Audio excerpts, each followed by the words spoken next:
ദൈവ തിരുനാമത്തിന് മഹത്വമുണ്ടാവട്ടെ. Bible reading പ്രോഗ്രാമിൽ സംബന്ധിക്കുന്ന ഏവർക്കും കർത്തൃനാമത്തിൽ സ്നേഹവന്ദനം അറിയിക്കട്ടെ. ഇന്ന് നമ്മൾ ഉൽപ്പത്തി പുസ്തകം 11-ാം അധ്യായമാണല്ലോ വായിക്കുന്നത്. 10-ാം അധ്യായത്തിൽ നോഹയുടെ 3 മക്കൾ ശേം, ഹാം, യാഫേത്ത്, അവരുടെ തലമുറകളെക്കുറിച്ചും അവരുടെ വംശാവലിയെക്കുറിച്ച് നാം വായിച്ചു. അതിലേറ്റവും അറിയപ്പെട്ട അല്ലെങ്കിൽ മറ്റുള്ളവരാൽ അംഗീകരിക്കപ്പെട്ട ഒരു മനുഷ്യനുണ്ടായിരുന്നു. അവൻ്റെ പേരായിരുന്നു നിമ്രോദ്. ബാബേൽ പട്ടണവും നിനിവ പട്ടണവും അങ്ങനെ അനേക പട്ടണങ്ങൾ പണിയത്തക്കവണ്ണം അദ്ദേഹം കഴിവുള്ളവനായിരുന്നു. അതുപോലെ ഒരു നായാട്ട് വീരനായിരുന്നു. ദുഷ്ടമൃഗങ്ങളിൽ നിന്ന് മനുഷ്യരെ സംരക്ഷിച്ച് ജനങ്ങളുടെ ഇടയിൽ വളരെ അംഗീകാരം ലഭിച്ച ഒരു വ്യക്തിത്വമായിരുന്നു അദ്ദേഹം. ഇനി 11-ാം അധ്യായത്തിലേക്ക് നമ്മൾ വരുമ്പോൾ അദ്ദേഹത്തിന്റെ നേതൃത്വത്തിൽ തന്നെ ബാബേൽ ഗോപുരം അഥവാ ബാബേൽ കോട്ട പണിയുവാനുള്ള അവരുടെ ശ്രമത്തെയാണ് നമ്മൾ കാണുന്നത്. ആദ്യമായി ഭൂമിയിൽ ഇഷ്ടിക കൊണ്ട് കെട്ടിടം പണിയാമെന്ന് അവിടെ പറയുന്നു. മനുഷ്യന് ഭൂമിയിൽ ജലപ്രളയത്തിന് ശേഷം മനുഷ്യന് വർദ്ധിച്ചു വരികയും ദൈവം കൊടുത്ത സാഹചര്യം അനുസരിച്ച് അനേക കാര്യങ്ങൾ അവൻ കണ്ടുപിടിക്കുകയും അതനുസരിച്ച് അതൊക്കെ ജീവിതത്തിന്റെ ഭാഗങ്ങളാക്കി മാറ്റുകയും ചെയ്തിട്ടുണ്ടാവാം. പക്ഷെ ഇവിടെ അവരെ ഒന്നിച്ചു കൂട്ടാൻ പ്രേരിപ്പിക്കുന്നത് അവരുടെ സ്വാർത്ഥതയാണ്. അവർ പറയുന്നത്, നമുക്ക് ഒന്നിച്ച് ഒരു അഡ്രസ് ഉണ്ടായി നമുക്കെല്ലാവർക്കും കൂടി ഒരു സ്ഥലത്ത് താമസിക്കണം. ദൈവം അവരെ അനുഗ്രഹിച്ചപ്പോൾ പറഞ്ഞത്, നിങ്ങൾ ഭൂമിയിൽ നിറയുവീൻ എന്ന്, വർദ്ധിച്ചു വരികയും ഭൂമിയിൽ നിറയുവീൻ എന്ന് പറയുന്ന ദൈവികമായ പദ്ധതിക്ക് വിരുദ്ധമായി എല്ലാവരും കൂടി ഒരു സ്ഥലത്ത് കൂടുവാനുള്ള ശ്രമമാണ് ഇവിടെ കാണുന്നത്. അതിന് ദൈവത്തോടവർ ആലോചന ചോദിക്കുന്നില്ല എന്നുള്ളതാണ് പ്രശ്നം. ഈ ഭൂമിയിലെ ആദ്യത്തെ കുടുംബയോഗം എന്ന ഈ മീറ്റിങ്ങിനെ കുറിച്ച് നമുക്ക് പറയാം. നിമ്രോദാണ് എന്ന് പറയുന്ന ആ മനുഷ്യനാണ് ഈ ആലോചനയുടെ അഥവാ ഈ കുടുംബയോഗത്തിന്റെ പ്രസിഡന്റ് എന്ന് നമുക്ക് പറയാം. ദൈവത്തെ കൂടാതെ അവരെല്ലാവരും അവിടെ ഒന്നിച്ചു കൂടുകയാണ്. അവിടെ ദൈവത്തോട് ആലോചന ചോദിക്കുകയോ പ്രാർത്ഥിക്കുകയോ ഒന്നും ചെയ്യുന്നില്ല.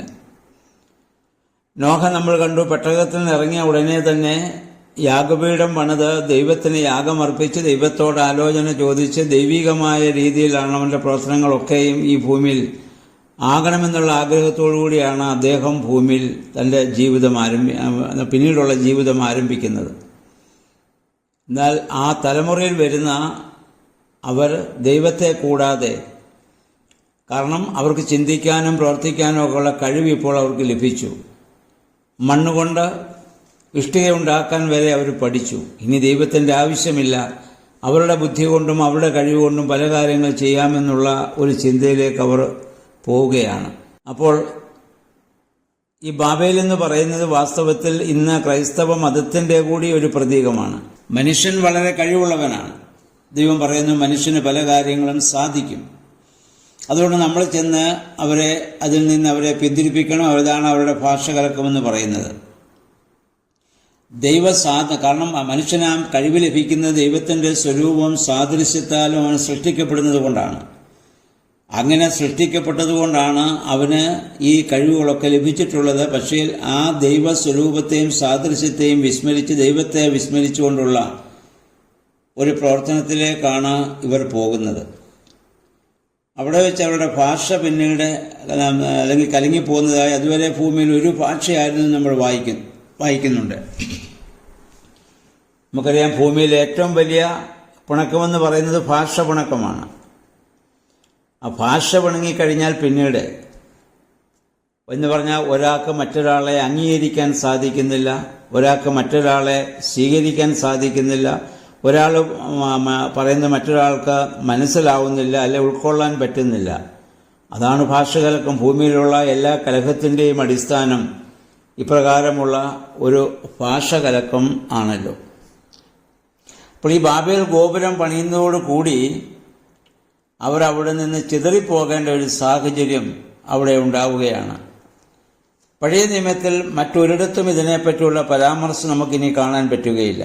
യഹോവയും മനുഷ്യനും തമ്മിലുണ്ടായ ആ വിടവിന്റെ അതിരൂക്ഷമായ ഒരു സാഹചര്യം ഇവിടെ നമുക്ക് കാണാൻ സാധിക്കുന്നുണ്ട്.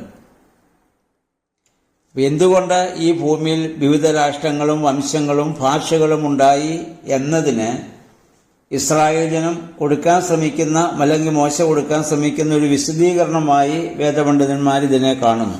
ഇനി വരുന്ന 12-ാം അധ്യായം മുതൽ വരുന്ന അബ്രാഹാമിന്റെ നിയോഗത്തെ പറ്റിയുള്ള ആ ഒരു പ്രതിപാദനം ഇപ്പോൾ ബാബേലിന്റെ അന്ധകാരമയമായ പശ്ചാത്തലത്തിലാണ് നമ്മൾ കാണേണ്ടതും മനസ്സിലാക്കേണ്ടതും. അപ്പോൾ ഈ ബാബേൽ ഗോപുരം പണിയാനുള്ള മനുഷ്യന്റെ ശ്രമം അവന്റെ തന്നിഷ്ടത്തിന്റെ, അഹങ്കാരത്തിന്റെ, അല്ലെങ്കിൽ അവന് സ്വയം പേരും പ്രശസ്തി ലഭിക്കാനുള്ള ആഗ്രഹത്തിന്റെയും പ്രകടനമായി വേണം നമ്മൾ കാണുവാൻ. ബാബേൽ എന്ന വാക്കിന് ദൈവത്തിന്റെ വാതിൽ എന്നാണ് അർത്ഥം. പക്ഷെ ദൈവത്തെ കൂടാതെയാണ് ദൈവത്തിന്റെ വാതിൽ എന്നർത്ഥമുള്ള ഈ വലിയ ഗോപുരം പണിയാൻ അവർ ഇവിടെ ശ്രമിക്കുന്നത്. അപ്പം ഇനി നമ്മൾ മനസ്സിലാക്കേണ്ടതായ ഒരു കാര്യം, ഈ ബാബേൽ എന്ന് പറയുന്നത് ദൈവത്തിൽ നിന്ന് ദൈവത്തിന്റെ പേര് പറയുന്നെങ്കിലും ദൈവവുമായി ബന്ധമില്ലാത്തൊരു സാഹചര്യം. ഇന്നും ക്രൈസ്തവ സഭയ്ക്കും സമൂഹത്തിനൊക്കെ ഈ ബാബേലിന്റെ അനുഭവമല്ലേ സംഭവിച്ചിരിക്കുന്നതെന്ന് നമ്മൾ ചിന്തിക്കേണ്ടതാണ്. ഇന്നെല്ലാ ക്രൈസ്തവ സമൂഹങ്ങളിലും ഭാഷ പിണക്കം ഉണ്ട്. ഒരാൾ പറയുന്നത് മറ്റൊരാൾക്ക് മനസ്സിലാവുന്നില്ല, അല്ലെ ഒരാൾ പറയുന്നത് മറ്റൊരാൾക്ക് അംഗീകരിക്കാൻ പറ്റുന്നില്ല. അത് മുഖാന്തരമാണ് ഇപ്പം സഭകളിലൊക്കെ വ്യവഹാരങ്ങളും തർക്കങ്ങളും ഒക്കെ കൂടുതൽ ശക്തമാകുന്നത്. ആർക്കും ആരെയും അംഗീകരിക്കാൻ പറ്റാത്തതായ ഒരു സാഹചര്യമാണ് ഇത്. യഥാർത്ഥത്തിൽ പൈശാചിക, ദൈവത്തിന്റെ പേര് പറഞ്ഞുകൊണ്ടുള്ള പൈശാചികമായൊരു പ്രവർത്തനമായി നമ്മളിതിനെ കാണേണ്ടതാണ്. ബാബേലിന്റെ അനുഭവത്തിൽ പലതരം ഐക്യം അവർക്കുണ്ട്. അവർ ഒരുമിച്ച് കൂടുന്നു, ആലോചിക്കുന്നു. മാനുഷികമായ ബുദ്ധി, മാനുഷികമായ കഴിവ്, മാനുഷികമായ മഹത്വം, ഇവയിലെല്ലാം ഒരേ ഭാഷ നമുക്ക് കാണാൻ പറ്റുന്നുണ്ട്. അതൊക്കെ ഈ ലോകത്തിന്റെ ഭാഷയാണ്. നിർഭാഗ്യവശാൽ പല ക്രിസ്തീയ നേതാക്കന്മാരും ഈ ഭാഷയിലാണ് ഇന്ന് സംസാരിക്കുന്നത്. നമ്മുടെ കർത്താവ് ബലഹീനതയിൽ അവൻ ക്രൂശിക്കപ്പെട്ടവനാണ്.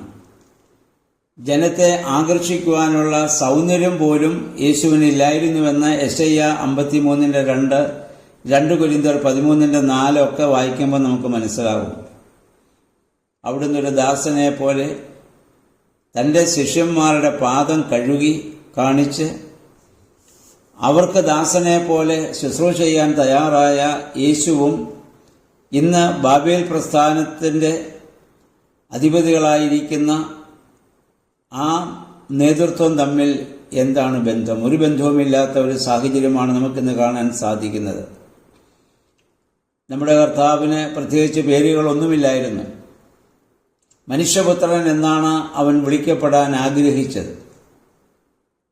ഒരിക്കൽ യഹൂദന്മാരെല്ലാവരും കൂടി യേശുവിനെ, തന്റെ ശിഷ്യന്മാരെല്ലാം കൂടി തന്നെ രാജാവാക്കാൻ ശ്രമിക്കുന്നുവെന്ന് അറിഞ്ഞിട്ട് കർത്താവ് അവിടെ നിന്ന് ഒഴിഞ്ഞുപോയ കാര്യങ്ങളും ഒക്കെ നമുക്കറിയാം. അപ്പോൾ ബാബേൽ എന്ന് പറയുന്നത് ദൈവത്തെ കൂടാതെ മനുഷ്യൻ തന്റെ കഴിവുകളിൽ മാത്രം ആശ്രയിച്ച് ചെയ്യുന്ന പ്രവർത്തനത്തെയാണ് ബാബേലിന്റെ അനുഭവം എന്ന് പറയുന്നത്. എന്നാൽ ഇതിന് വിരുദ്ധമാണ് പെന്തിക്കോസ്തുടെ ദിവസം, പുതിയ നിയമത്തിലെ. അതിനെക്കൊണ്ട് സഭാപിതാക്കന്മാർ ആ ദിവസത്തെ 2-ാം ബാബേൽ എന്നാണ് വിളിക്കുന്നത്. 2-ാം ബാബേൽ. 1-ാം ബാബേലിൽ ഒരു ഭാഷ പല ഭാഷയായി മാറ്റപ്പെട്ടെങ്കിൽ 2-ാം ബാബേലായ പെന്തിക്കോസ്തിൽ പല ഭാഷ ഒരു ഭാഷയായതുപോലെയായി. അപ്പോസ്തലപ്രവൃത്തികൾ 2-ാം അധ്യായത്തിൽ നമ്മൾ നേരത്തെ ചിന്തിച്ചതാണ്. അവരെല്ലാവരും പരിശുദ്ധാത്മദാനത്തിനു വേണ്ടി ഒരുമനപ്പെട്ട് പ്രാർത്ഥിക്കുമ്പോൾ അവിടെയാണ് ദൈവത്തിന്റെ പരിശുദ്ധാത്മാവ് ഇറങ്ങി ആവസിക്കുകയും അന്ന് ആ സംഭവത്തിൽ അവിടെ ഓടിക്കൂടിയ 16-18 ഭാഷക്കാർക്ക് അവരവരുടെ ഭാഷയിൽ സ്ത്രീഹന്മാർ സംസാരിച്ചത് മനസ്സിലാവുകയും ചെയ്തു.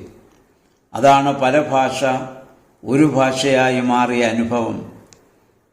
അതുകൊണ്ടാണ് പിതാക്കന്മാർ അതിനെ 2-ാം ബാബേൽ എന്ന് പറയുന്നത്. 1-ാം ബാബേൽ ഭാഷ കലക്കത്തിൻ്റെതാണെങ്കിൽ 2-ാം ബാബേൽ ഭാഷയുടെ ഐക്യതയിലുള്ളതായ വലിയ അനുഭവമാണ്. അപ്പം അതെന്തുകൊണ്ടാണ് അവർക്ക് അങ്ങനെ ചെയ്യാൻ സാധിച്ചത്? അവർ പരിശുദ്ധാത്മാവിന് വേണ്ടി കാത്തിരുന്നു. അവർ ഒരുമനപ്പെട്ട് പ്രാർത്ഥിച്ചു. കർത്താവ് പറഞ്ഞു, ഞാൻ പോയതിനു ശേഷം പരിശുദ്ധാത്മാവെന്ന കാര്യസ്ഥൻ വരും, അവനു വേണ്ടി നിങ്ങൾ കാത്തിരിക്കണം. സ്ലീഹന്മാരും പരിശുദ്ധ അമ്മയും അവരെല്ലാവരും കൂടി അങ്ങനെ പ്രാർത്ഥനാപൂർവം കാത്തിരുന്നിടത്താണ് ദൈവത്തിൻ്റെ പരിശുദ്ധാത്മാവ് ഇറങ്ങി ആവശ്യിച്ചതും വിവിധ ഭാഷകൾ ഒരു ഭാഷയായിത്തീരുന്ന അവസ്ഥയിലേക്ക് അവർക്ക് കടന്നു വരുവാൻ സാധിച്ചത്. അവിടെ അവർ ഒരുമനപ്പെട്ടു എന്നുള്ളതാണ് പ്രത്യേകത. ആ ഐക്യം കാരണം അവർ ദൈവത്തിൽ ആശ്രയിച്ച് ദൈവത്തോട് പ്രാർത്ഥിച്ചുകൊണ്ടിരുന്നു. അപ്പോൾ അസാധ്യമായതിനെ സാധ്യമാക്കി തീർക്കത്തക്കവണ്ണം ജ്ഞാനത്തിൻ്റെയും വിവേകത്തിൻ്റെയും ആത്മാവിനാൽ അവരൊക്കെ നിറയപ്പെടുകയാണ്. അന്നത്തെ പൗലോസ്ലീഹായുടെ ഒറ്റ ദിവസം നടത്തിയ പ്രസംഗത്തിൽ 3000-ഓളം ആളുകൾ സഭയോട് ചേർക്കപ്പെട്ടു, വിശ്വസിച്ചുവെന്ന് അപ്പോസ്തലപ്രവൃത്തികൾ നമ്മൾ വായിക്കുന്നുമുണ്ട്. അതിനുശേഷം നിരക്ഷര കുക്ഷികളായ സ്ലീഹന്മാരൊക്കെ ശക്തീകരിക്കപ്പെട്ടതും ജ്ഞാനത്തോടെ സംസാരിക്കാനും പ്രവർത്തിക്കാനും ദൈവത്തിൻ്റെ സുവിശേഷം അറിയിക്കാനും അവർക്ക് സാധിച്ചതെന്തുകൊണ്ട്? ദൈവത്തിൽ ആശ്രയിച്ച് അവർ കാത്തിരുന്ന പരിശുദ്ധാത്മാവ് അവരിൽ വന്നതുകൊണ്ടാണ്. എന്നാൽ ഒന്നാം ബാബേലിലോ ഉണ്ടായിരുന്ന ദൈവത്തിൻ്റെ കൃപ കൂടി നഷ്ടപ്പെടുത്തി ദൈവത്തെ കൂടാതെ മനുഷ്യനിലൂടെ മനുഷ്യനിലേക്ക് എന്നുള്ളതാണ് ഒന്നാം ബാബേലിൻ്റെ അനുഭവമെങ്കിൽ, രണ്ടാം ബാബേലിൻ്റെ അനുഭവം മനുഷ്യൻ ദൈവത്തിലൂടെ ദൈവത്തിലേക്ക് എന്നുള്ളതാണ്. ഒന്നാം ബാബേലിൻ്റെ അനുഭവം ദൈവത്തെ കൂടാതെ മനുഷ്യനിലൂടെ മനുഷ്യനിലേക്ക്. രണ്ടാം ബാബേലിൻ്റെ അനുഭവം മനുഷ്യൻ ദൈവത്തിലൂടെ ദൈവത്തിലേക്കുള്ള ഒരു വലിയ വളർച്ച നമുക്കവിടെ കാണുവാൻ സാധിക്കുന്നുണ്ട്. അപ്പോൾ നമ്മുടെ ജീവിതത്തിൽ, നമ്മുടെ സഭയിൽ, നമ്മുടെ ഭവനത്തിൽ നമുക്ക് ആവശ്യമായിരിക്കുന്നത് രണ്ടാം ബാബേലിൻ്റെ വലിയ അനുഭവമാണ്. ഒന്നാം ബാബേൽ എന്ന് പറയുന്നത് മറുതലിപ്പിൻ്റെ അനുഭവമാണെങ്കിൽ രണ്ടാം ബാബേൽ എന്ന് പറയുന്നത് സമർപ്പണത്തിൻ്റേതാണ്. അതുകൊണ്ട് ഇത് വാങ്ങിപ്പിൻ്റെ ആ പെരുന്നാളിനോടനുബന്ധിച്ച് നമ്മൾ നോമ്പിൽ ഉപവാസനം കഴിയുന്ന ദിവസങ്ങൾ കൂടിയാണല്ലോ ഇത്. പരിശുദ്ധ അമ്മയെ പരിശുദ്ധ സഭ വിളിക്കുന്നത് രണ്ടാം ഹാവ എന്നാണ്. ഒന്നാം ഹാവ അനുസരണക്കേടിൻ്റെ മറുതലിപ്പിൻ്റെ അമ്മയായി മാറിയെങ്കിൽ രണ്ടാം ഹാവയായ മറിയം ദൈവത്തോട് പ്രാർത്ഥിച്ചുകൊണ്ടിരിക്കുമ്പോഴാണ് അറിയിപ്പ് ലഭിക്കുന്നതും ആ അറിയിപ്പ് ലഭിച്ചപ്പോൾ ഇതാ ഞാൻ കർത്താവിൻ്റെ ദാസി, അവിടുത്തെ ഹിതം പോലെ ഭവിക്കട്ടെ എന്ന് പറഞ്ഞ് സമർപ്പിച്ചു. ഒന്നാം ഹാവ മുഖാന്തരം പാപം ലോകത്തിലേക്ക് കടന്നു വരുവാൻ കാരണമായെങ്കിൽ രണ്ടാം ഹാവയായ പരിശുദ്ധ അമ്മ ലോകരക്ഷകനായ ക്രിസ്തുവിന് ജന്മം നൽകുവാൻ വിധേയമാകുന്നതോടുകൂടി പാപത്തെ ഈ ഭൂമിയിൽ നിന്ന് നീക്കുവാൻ തക്കവണ്ണം യേശു തമ്പുരാന്റെ ജനനം ഇവിടെ സാധ്യമാവുകയാണ്. അതുകൊണ്ട് രണ്ടാം ഹാവ എന്ന് മറിയത്തെ പരിശുദ്ധാക്കന്മാർ അഭിസംബോധന ചെയ്യുന്നത് അതുകൊണ്ടാണ്.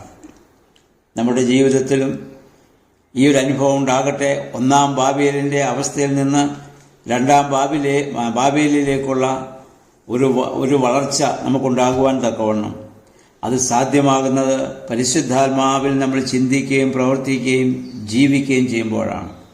അവിടെയാണ് പ്രാർത്ഥനയുടെയും ആരാധനയുടെയും ഒക്കെ പ്രസക്തി അവിടെയാണ്. അപ്പോഴാണ് ദൈവാത്മാവ് നമ്മിൽ ഇടപെടുകയും പ്രവർത്തിക്കുകയും നമ്മൾ ശക്തരായിട്ട് തീരുകയും ചെയ്യുന്നത്. അപ്പോൾ ഇതിൻ്റെ 10-ാം വാക്യം മുതൽ ശേമിൻ്റെ പാരമ്പര്യത്തിൽ ക്രിസ്തു ജനിക്കുന്നു. 24 മുതൽ 26 വാക്യങ്ങൾ അല്ലെങ്കിൽ ആ തേരഹിൻ്റെ അബ്രാഹാം അതിൽ നിന്ന് പിന്നീട് ആ വംശത്തിൽ നിന്നാണല്ലോ യേശുവിൻ്റെ ആഗമനം ഇവിടെ സംഭവിക്കുന്നത്. അപ്പോൾ 11-ാം അധ്യായം ഇതോടുകൂടി അവസാനിക്കുകയാണ്. ഞാൻ നേരത്തെ പറഞ്ഞിരുന്നു, ബൈബിളിൻ്റെ മുഖവുര എന്ന പേരിലാണ് 1 മുതൽ 11 വരെയുള്ള അധ്യായങ്ങൾ ഇവിടെ അറിയപ്പെടുന്നത്. അതിൽ നമ്മളിതുവരെ കണ്ടതായ കാര്യങ്ങൾ: 1 ഇത് സൃഷ്ടിപ്പാണ്, 2 മനുഷ്യൻ്റെ വീഴ്ചയാണ്, 3 ജലപ്രളയമാണ്, 2 ബാബേൽ ഗോപുരത്തിന് മുഖാന്തരം മനുഷ്യൻ ഭൂമിയിലെങ്ങും ചിതറിപ്പോകുന്ന അനുഭവമാണ്. ദൈവത്തിൻ്റെ ഉദ്ദേശത്തിൽ ഈ പിരിച്ചിൽ അനുഗ്രഹമാണ്. കാരണം ലോകം മുഴുവൻ അവർ വ്യാപരിക്കണമെന്നുള്ളതാണ്. മനുഷ്യനെ സംബന്ധിച്ചിടത്തോളം അത് ശാപമായിരുന്നു. അവർ പരസ്പരം അകലേണ്ട സാഹചര്യം അവരിൽ വന്നുകൂടുകയാണ്. അപ്പം അതുകൊണ്ട് ഈ 1 മുതൽ 11 വരെയുള്ള അധ്യായങ്ങൾ ഇന്നിവിടെ അവസാനിക്കുന്നു. നാളെ മുതൽ 12-ാം അധ്യായം ആരംഭിക്കുകയാണ്. അവിടെയാണ് ദൈവം അബ്രഹാമിനെ വിളിക്കുന്നതും. ഇനി വാഗ്ദത്ത പിതാക്കന്മാരുടെ കാലത്തേക്ക് നമ്മൾ പ്രവേശിക്കുകയാണ്. 1 മുതൽ 11 വരെയുള്ള അധ്യായങ്ങൾ ഒരു യഥാർത്ഥ ചരിത്രമല്ല, ഒരു പ്യുവർ ഹിസ്റ്ററി അല്ല എന്ന് ഞാൻ പല പ്രാവശ്യം ഓർമ്മപ്പെടുത്തി. അപ്പോൾ അതുകൊണ്ട് പലതും സിംബോളിക്കായിട്ടും പ്രതീകാത്മകമായിട്ടുള്ള അവതരണങ്ങളും ഇസ്രായേൽ ജനത്തിൻ്റെ ചോദ്യങ്ങൾക്കുള്ള മറുപടിയായി അതിന് അന്നത്തെ പാരമ്പര്യങ്ങളിൽ നിന്നും അല്ലെങ്കിൽ അന്നുണ്ടായിരുന്നതായ പല സംഭവങ്ങളിൽ നിന്നും ഇങ്ങനെയുള്ള കഥകളൊക്കെ പറഞ്ഞ് അതുമായി ബന്ധപ്പെട്ട ദൈവവും ഇസ്രായേൽ ജനത്തോട് എങ്ങനെ ഇടപെട്ടു എന്നുള്ളതിന് മോശ കൊടുത്ത വിശദീകരണമായി നമുക്കിതിനെ കാണാവുന്നതാണ്. ഇനി 12-ാം അധ്യായം മുതൽ ഒരു പ്യുവർ ഹിസ്റ്ററി നമുക്ക് കാണാൻ പറ്റും. ഈ 4 പിതാക്കന്മാർ അബ്രഹാം, ഇസ്ഹാക്ക്, യാക്കോബ്, യോസെഫ്, ഇത് 4 പിതാക്കന്മാരുടെ കാലമാണ്. ഇനി 12 മുതൽ 50 വരെയുള്ള അധ്യായങ്ങൾ.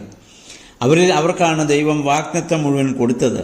ആ വാഗ്ദത്ത നിവൃത്തിയായിട്ടാണ് നമ്മുടെ കർത്താവിൻ്റെ മനുഷ്യാവതാരം ഭൂമിയിൽ സംഭവിക്കുന്നത്. ആ കാര്യങ്ങളെക്കുറിച്ച് നാളെ മുതൽ നമുക്ക് പഠിക്കുവാനിടയാകട്ടെ. അത് നമുക്ക് പഠിക്കാൻ ശ്രമിക്കുമ്പോൾ ദൈവത്തിൻ്റെ പരിശുദ്ധാത്മാവിൽ വായിക്കുവാനും പഠിക്കുവാനും നമുക്കിടയായിത്തീരണം. അതിനെല്ലാവരും ശ്രമിക്കുക. മറ്റുള്ളവരെ കൂടി വേദപുസ്തകം വായിപ്പിക്കുവാനുള്ള ഒരു പ്രേരണ നമ്മുടെ ഭാഗത്തു നിന്നുണ്ടാവണം. കാരണം അതൊരു സുവിശേഷത്തിൻ്റെ ഭാഗമാണ്. വായിക്കുമ്പോഴാണല്ലോ ദൈവാത്മാവ് നമ്മുടെ ഹൃദയങ്ങളിൽ ശക്തമായി ഇടപെടുന്നത്. അതിന് നമ്മുടേതായ അതൊരു സുവിശേഷ പ്രവർത്തനമായി കണ്ടുകൊണ്ട് പ്രവർത്തിക്കുവാൻ എല്ലാവരും പരിശ്രമിക്കുക. ദൈവം എല്ലാവരെയും അനുഗ്രഹിക്കട്ടെ എന്നുള്ള പ്രാർത്ഥനയോടെ ഈ 11-ാം അധ്യായം ഇവിടെ അവസാനിപ്പിക്കുന്നു. ദൈവനാമം മാത്രം മഹത്വപ്പെടുവാൻ